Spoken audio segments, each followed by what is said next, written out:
Okay, we have Katie here with the Diversion Authority, and she's come a couple times to talk to our environmental science class here at Horace High School.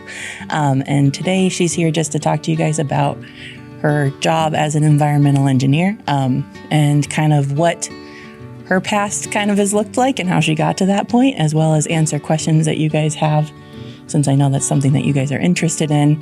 Like I said, I'm a senior at Horace High School. My plans for next year are to go to NDSU and then major in environmental engineering, and possibly minor in biological sciences. When I shadowed, they talked a lot about how there's a lot of different niches. I talked a lot about water, so that's something I'm interested in. And then I want to be, like you said, out in the field. That's really interesting to me, and I like being outdoors and like in nature. So, like, what do you do in North Dakota in the winter when you can't really go outside and do everything? Sadly, even engineering has a lot of paperwork, even if you're out in the field. So I can tell you there are a number of branches, like they told you. You can do it's called hydraulics and hydrology, which is modeling. You spend a lot of time with computers and modeling water basins so that you can see how much inflow there is. For like this project, we needed to know how deep and wide the channel needed to be to handle the flood water and where it was coming from, what order it would come in, how long it would take for it to go down. So that modeling is whole one section of water engineering, if you want to call it that, sub-branch. So, I'm a junior, so I don't know for sure.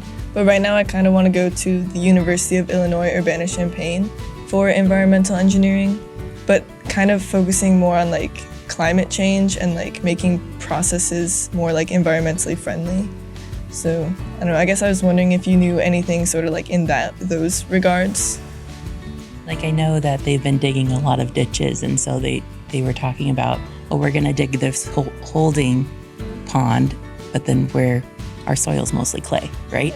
And so now we're going to use that soil to then make the dike rather than pulling soil from somewhere else. Even that's helping because we're not hauling things as far, right? So we're not using as much of that, producing as much carbon dioxide in that way. And so there's little things also, I think, that you can find. That's called cut and fill balance. You dig the dirt out and you put it somewhere. We are using it all on site where possible. We are giving some or letting some places around the community. West Fargo Lagoons want some, a couple other places we're giving them dirt. But we're doing that. We also have, for instance, an HVO, a hydrogenated vegetable oil program going where they have been using, it was one, now I think it's 3 pieces of large equipment running on essentially, McDonald's French fry oil, right? And see how efficient that is compared to running on diesel. There's a lot of aspects in the sustainability and resilience.